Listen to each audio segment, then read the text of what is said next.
Ring रोडनी Siddhivinayak सोसायटीमां वारंवार वीजળી ગુલ થતા લોકોએ પ્રશ્ન હલ કરવાની માંગ કરી। रिंग रोड पर आवेल सिद्धिविनायक सोसायटीमां છાસવારે કલાકો સુધી વીજ પુરવઠો બંધ રહેતો હોય, જેના કારણે વારંવાર લેખિત અને મૌખિક રહીશો દ્વારા રજૂઆત કરવા છતાં પ્રશ્ન હલ કરવા પીજીવીસીએલની કચેરી ખાતે ઉગ્ર રજૂઆત કરવા આવતા વીજ કર્મીઓએ આવી વારંવાર બંધ થતા વીજ પુરવઠાના કારણ અંગેની તપાસ હાથ ધરી હતી।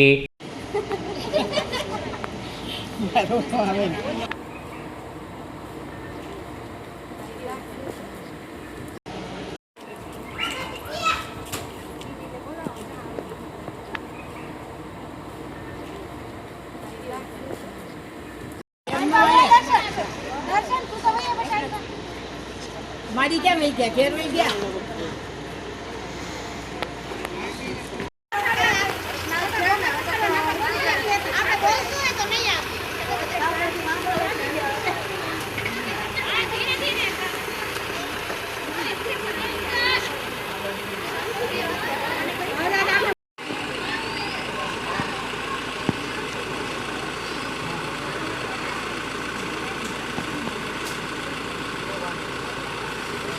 ओके मारू नाम कांताबेन सोलंकी है।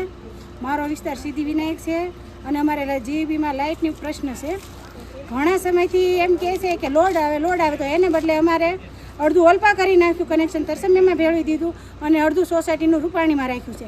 तो ई लोकोने अमे वाराघड़े फरियाद करवा जाए तो कि थई जशे पण एनो कोई सोल्यूशन आवतुं नथी। लाइट रोजे वही जाए, सवारे वही जाए छे, बपोरे 3 वागे वही जाए छे, सांजे वही जाए छे। तो आ प्रश्नों अमे रजूआत करी अने 22 दिवस थया। अमे ठेठ ऑफिसे गया था तो साहेबे अमारी बधी कम्प्लेन लीधी, सरखो जवाब आप्यो, पण पछी जोवा तो आववुं जोईए ने। सर्वे करी गया तो कि टीसी मूकी देशुं। तो अमे टीसीनी मांगणी करी तो कि तमने एक टीसी मेंगो हशे तो तमारे 5-5 हज़ार भागमां आवशे। तो शुं जीबी वाळा आ लोको आवी रीते टीसी मेकी दे छे अने अमने आ समस्यानो क्यारे उकेल आवशे?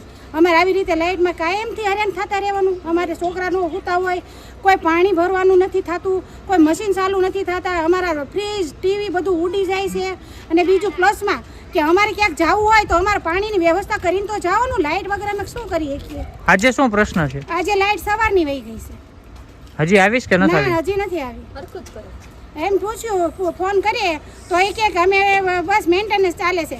તો અમે કહીએ તો ચોમાસામાં થોડો મેન્ટેનન્સ હોય? કે હા, ચોમાસામાં મેન્ટેનન્સ આવે। તો મેન્ટેનન્સ આવે તો અમારી સોસાયટીને કહેવું તો પડે ને કે અગાઉ તમને લાઇટ નહીં આપવામાં આવે તો અમે અમારી વ્યવસ્થામાં રહી કે કાંઈ પીવાના પાણી ભરવાના હોય, બીજા કોઈ કામ હોય, કોઈ માણસ આપણે કોઈ ડાયાબિટીસવાળા કોઈ માણસ બીમાર કઈ રીતે રહી શકે? આમાં વિસ્તાર જે સિદ્ધિવિનાયક ટાઉનશીપ તરસમિયા અને ઘોઘા રોડની વચ્ચે આવેલો વિસ્તાર છે। છેલ્લા 3 થી 4 મહિનાથી જ્યારથી લાઇટનો પ્રશ્ન જે છે એ શરૂઆતથી છેલ્લા 3 થી 4 મહિનાનો આ સમયગાળો છે। એક દિવસની અંદર ઓછામાં ઓછા 6 કે 7 વખત લાઇટ જતી હોય છે। મધ્યાંતરે મધ્યરાત્રિએ લાઇટ જતી હોય છે, નાના બાળકો સૂતા હોય છે એ સમય દરમિયાન પણ લાઇટ જતી હોય છે। બીજું કે જે લેડીઝ કામ કરી રહ્યા છે ઘરની અંદર, સવારે પુરુષો બધા જે છે એ જોબ ઉપર નીકળી જાય તો આખો દિવસ લેડીઝના જે રૂટીન વર્ક હોય છે એ તમામ રૂટીન વર્ક જે છે એ સ્થગિત થતા હોય છે, જેને કારણે આમ જીવનની તકલીફો જે છે ખૂબ મિત્રો વધી જતી જોવા મળે છે।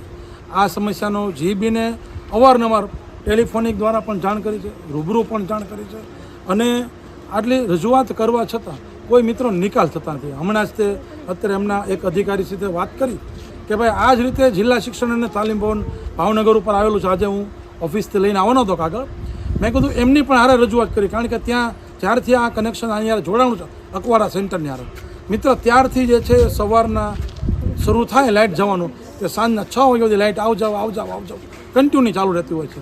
એટલે જો જિલ્લાની કચેરીની આવી સ્થિતિ હોય તો હવે એક ઘરની સ્થિતિ કેવી હોય મિત્રો આપ જાણી શકો છો। સમાજનો એક વર્ગ જે છે માત્ર એક ઘરની અંદર 5-6 જણા રહેતા હોય, ત્યારે જિલ્લાની કચેરીમાં મિત્રો રોજના લગભગ 1.5 થી 2,000 પબ્લિકનું રિસીવિંગ સેન્ટર ડીએલએડનું હતું। ત્યાં લોકો જે છે ખૂબ પાયમાલ હેરાન થયા છે અને આજે એ સ્થિતિ જે છે આ જ ફીડરની જે આ એરિયા જે છે અકવાડા સેન્ટર એની હારે આ કનેક્ટેડ છે મિત્રો। તો આ પીજીવીસીએલ સેન્ટરને મારી એટલી વિનંતી છે કે આ જે કાંઈ કામગીરી હોય એને તત્વરે યોગ્ય નિકાલ થાય અને સમાજ સુરક્ષિત બને। ધન્યવાદ। આજે શું પ્રશ્ન બન્યો? આજે સાહેબ કોઈ પણ જાતનો મેસેજ નથી, ડાયરેક્ટ સીધી લાઇટ વહી જાય, નકર જ્યાં મેસેજ આપણે જે મોબાઈલ નંબર રજીસ્ટર કરાવ્યો એમાં ટેક્સ મેસેજ પડે. સવારની 7 વાગ્યાની લાઇટ વગી ત્યારે આપણને ખબર પડે કે હજી સુધી 1:30 વાગ્યાનો સમય આપ્યો હતો, હજી સુધી સાહેબ આજ 1:30ની ઉપર થયો છતાં લાઇટ નથી આવી. તમે કયા અધિકારીને રજૂઆત કરી હતી? શું નામ છે એનું? પટેલભાઈ કરીને છે. અહીંથી જેટલા સોસાયટીના તમામ બહેનો જે છે એ પટેલભાઈને રજૂઆત કરવા ગયેલા અને ત્યાં રજૂઆત પણ કરેલી, પણ એક સાંત્વના શાબ્દિક જે છે આપવામાં આવે કે ભાઈ લાઇટ આવી જશે. આમ જનતા કેટલી હેરાન થાય.